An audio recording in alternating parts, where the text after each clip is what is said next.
When you hear Wild West, you probably picture cowboys, duels at high noon, and tumbleweeds rolling through dusty towns. But what about Portugal's Wild West coast? Is it really that wild, or just a bunch of surfers with good tans and no Wi-Fi? It turns out that this stretch of coastline is less about bar brawls and more about battling the wind with a kite, finding secret beaches and dodging goats on cliffside roads. In today's episode, I saddle up, but not on a horse. I'm just heading west, that's all I'm doing. We'll meet some characters, catch some waves, and maybe even figure out why people keep calling this place wild, when the loudest thing for miles is the crashing surf. Or maybe me trying to park a camper van. Actually, no, sorry, I've done van life, not really our thing.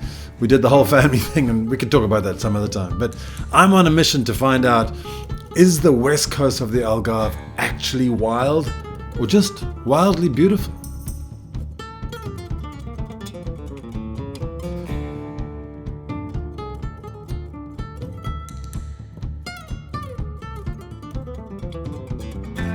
Let's start off with telling you a story about a village. Once upon a time, this village had 100 residents. But in 2006, there were only 9, and a set of 50 houses in an advanced state of ruin. Now, faced with this scenario, a group of friends from Lisbon, passionate about this place, decided to give new life and dignity to this village. For 2 years, they sought out the more than 220 owners and heirs around the world to negotiate and buy a set of 30 houses, and only then began the process of recovery.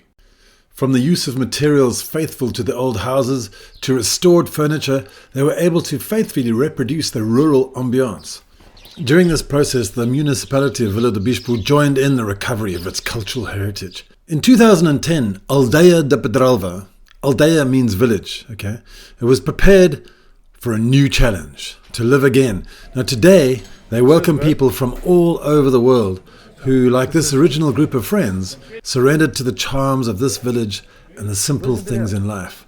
So Nick Smith and I decided to go and check it out. We've both been before, but we wanted to come back again and share it with you guys.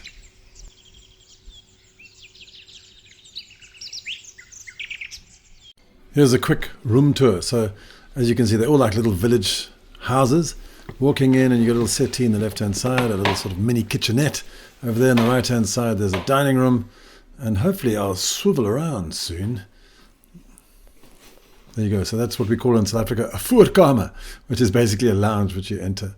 And then turning around, I have a nice little dining table and blah, blah, blah. And then if you carry on to the left, there's a very spacious shower and toilet and wash basin. All you need. Hey, there's me playing the fool in the mirror. And as you go up the stairs, you can see it's all natural and old rustic stuff. This is beautiful, love it. And there's thick walls that you can see poking through the windows. And some wooden clogs hanging there. So they've got a real historical ambiance, and there's nice little cold slate benches to sit on the window, and a standardly beautiful double bed with a really typical Algarvian ceiling. So that's it. That's all you need. Good morning, Nicholas. I was expecting you to come pick me up outside my room. I've been waiting for you all morning. So sorry, some of us have got to work. Alright, so we're just leaving Aldeia da Pedralva now, and we're heading down to Burgau to go and see Anna from To The Sea Stories, and we just talk a little bit about what life's like on the wild west coast. Alright, see you in a bit. How stable are you? Phenomenally. As Nick and I drive south on the N268 towards Vila do Bispo, where we actually went for dinner last night, we're going to then head east on the 125 down to Burgau.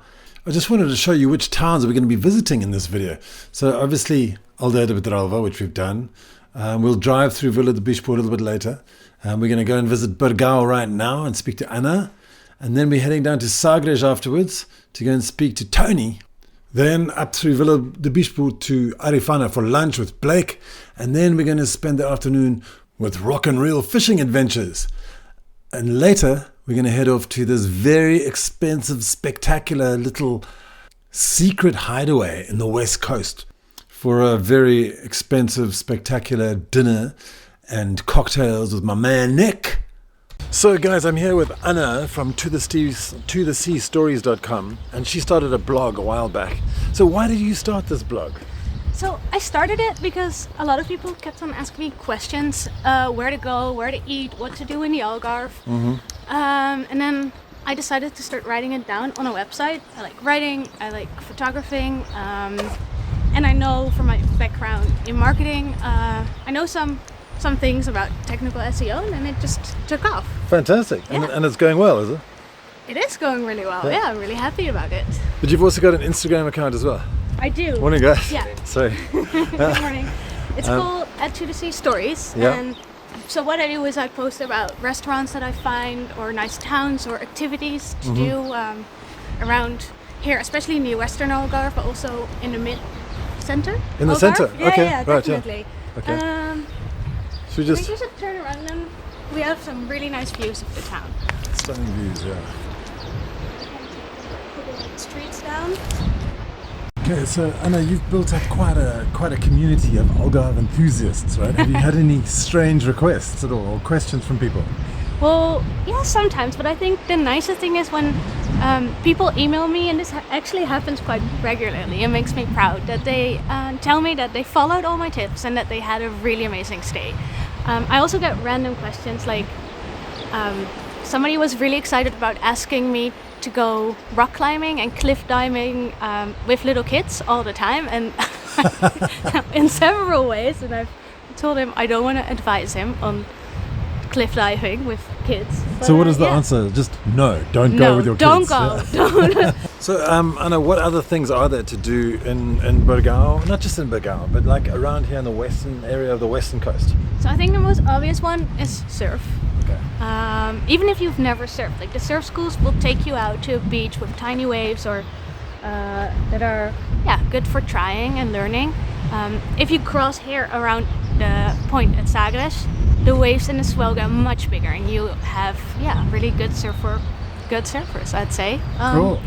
So something I definitely recommend everybody is to go on a cliff hike. Yeah. So you have these beautiful golden cliffs and blue waters on the south coast, and these sea caves and natural bridges, and then when you go to the west coast, you have these huge black cliffs and clear blue water and It's quite different to the enormous south waves. coast, isn't it? It is, it changes completely. Okay. Another thing is, if you're adventurous, let's go This that way. way, Okay. go coast steering. Coast steering. Yeah, Right. so they'll take you on a trip, cliff diving, rock climbing, and it's beautiful. Like, you'll get a really good view of the Algarve coast. Okay. Something I also love is road tripping. Yeah. You have some sandy roads. Should we just stand here actually for a little Okay, bit? Yeah. Because there's a nice restaurant right behind there. Actually, we can get to this South African restaurant. Sorry, what are you saying? Road tripping. Let's go on a road trip because you have all these nice sandy roads around Sagres and Praia do Amado, and you can actually drive with the ocean on your left hand, and it's absolutely beautiful. Also, the roads are quite empty, and it's easy to drive here if you're not an experienced driver. So here's a topic of conversation, talking about road trips. Yeah. That we'll get to in a second. I just want to change location. I love Burgau, and then this is over here is restaurant Ayers, which is a fantastic spot. Have you eaten at these places, Anna? I have all of them, of course. I need to Of course. try all of it for my blog. Yeah. Yeah, exactly. Awesome. So we were talking about camper vans, right? Now it's quite a topic of discussion here because apparently they just come here and just trash the place and leave their garbage everywhere and park illegally. And what do you feel about it? So I have slightly negative sentiment towards camper vans. So I was, for instance, when you go surfing near Praia de Savio or anywhere, a beach that's popular, it's quite invaded by camper vans, and the main language you hear is definitely not Portuguese. It's usually German or Dutch or English. But Dutch. who am I to say? Yeah, I know. You had lunch here yesterday? Yeah, okay. At Miam. Me, What about this place? Have you been here? Yes, sometimes just get a Coke or whatever after surfing. Cool. And you surf right here in Burgau as well? I do when there's waves, so not today. Mm-hmm. But yeah, I mean, I love it because we live right there, and then I just, I watch the sunrise with my little one, look at the waves, and then take my board and walk down here and Perfect. go into the water. It is pretty perfect. And there's people swimming there today, which is nuts. It is nuts. But cool. So are you going to teach your little one to surf? I'm gonna try, yeah, for sure. Brilliant. Okay. So we were talking about camper vans. Camper vans. Let's just turn around here. So basically, why are they so terrible, these camper vans? I wouldn't say they're terrible. I know those are my words, so. It's quite invasive, I'd say, yeah. Mm-hmm. So there's too many in these really beautiful places, and they do leave trash around. And So I think if they were clean and they tidied up after themselves, I mean, I've been down to the west coast as well, to like a Praia do Amado and places like that, and you just seen beer bottles lying around the vans and toilet paper everywhere, and it's quite shocking. So, but there is quite a big project from the police to try and clean it up. Huh? I haven't noticed. I'm sorry. No, it's fine. But I saw on Facebook there's a bit of a campaign for people being, anti camper vans as well. So Yeah. tell me, because I love surfing as well, and I get out surfing, and it's weird because surfers seem super cool and in touch with nature and very connected, and then you get out in the water and it's like, damn, that's my wave, and they're fighting and stuff. Yeah. So you find it pretty aggressive out there? I do. I find it very aggressive, and also people, they don't watch out. So you have these huge groups of beginners, and also people that are beginners but don't think they are, which they definitely are, that don't watch out. And then you have the really, like, I call them wave sharks, the really good surfers that don't tolerate anything or anybody because it's just too busy. And I think and that's. do you find in general that it's the tourists are the worst or the locals are the worst? Because to me it seems like everyone's the same out there. I think I'm agreeing with you, but I do think I get the locals better than the tourists, because I mean, I feel it's not their break or it's not their point, but they live here, and I get that they get more annoyed with us than vice versa. Sure. So what about surfing on the west coast as opposed to the south coast, like more like Portimao and Lagos around here? So I really love, I've actually surfed a lot in Portimao because my parents live quite close to there, and I partly grew up there. And so what's really nice to see there is surfing is really part of their lifestyle and education. Like primary schools have surfing as a sport. So you see these classes of kids, what are they, like 7, 8, getting surf lessons, and I think that's so beautiful. That is fantastic. And the main language is Portuguese, so cool. It's really good. Okay. Here in the west coast, what's it like in summer, winter, spring and autumn? Does it change a lot? So it changes completely. Yeah, sorry, we just got to get away from the ocean because it's quite noisy there. I've been here all seasons, plenty of times, but I definitely love the mid-seasons because it's not too busy. Yeah. But you have the really nice Algarve weather. So like right now, it's April and it's early in the morning and I'm in my t-shirt. Yeah. Yeah. It's warm. It is warm, yeah. And then summer is quite busy. So I actually don't prefer summer here. You need to make reservations in the restaurants and you're full, and I feel like that takes a lot of your like holiday freedom away. Just go wherever you want, whenever, you need to plan everything.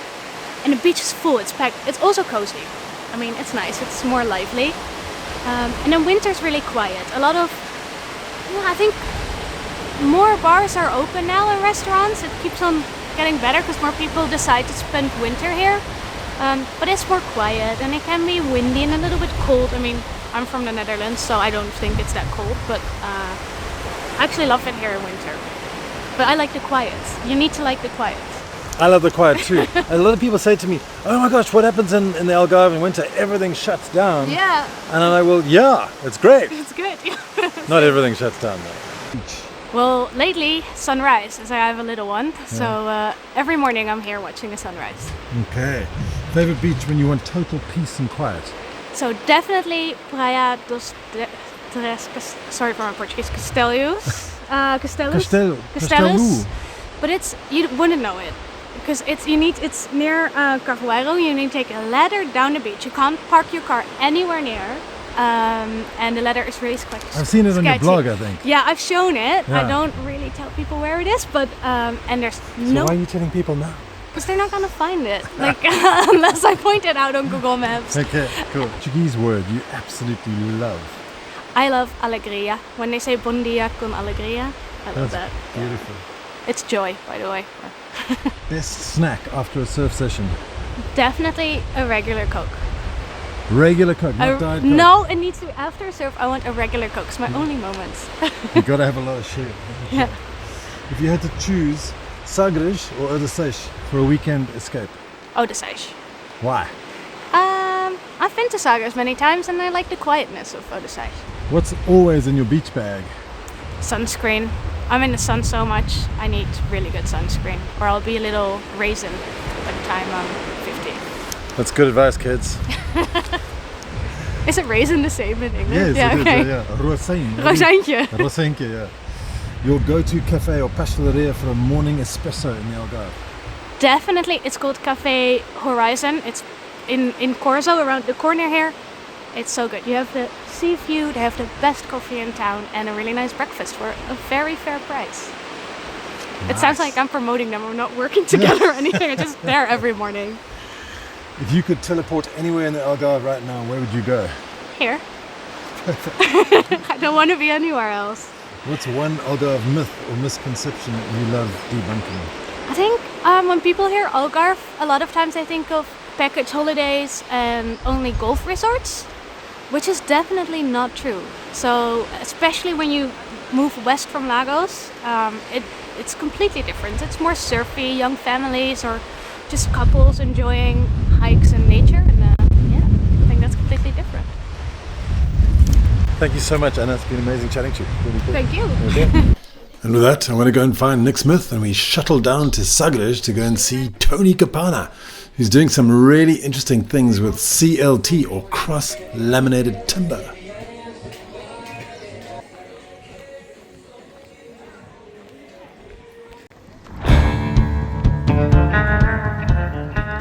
If you're thinking of living on Portugal's wild, untamed west edge, here's your 60-second guide to living on the Algarve's west coast. This coast is for the wild at heart.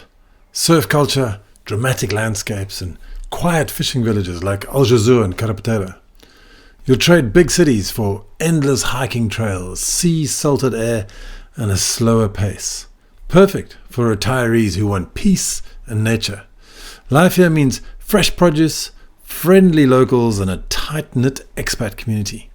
Many homes are off-grid or eco-friendly.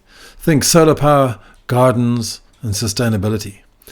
And yes, the cafe culture is strong. Imagine sipping coffee with this view every morning.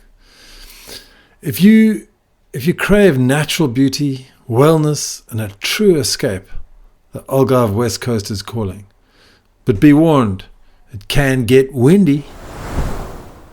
Wow, I just realized we're on 17 minutes, so I'm going to cut it here.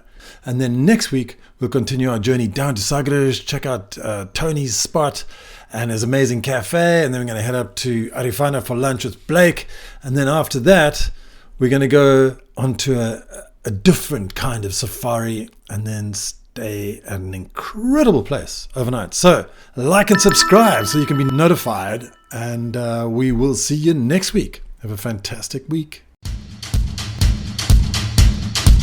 AlgarveAddicts.com. We'll see you next week, but if you need any help relocating to the Algarve, click through to our website, AlgarveAddicts.com. We offer tours, immigration assistance, long-term rentals, and we can buy your house.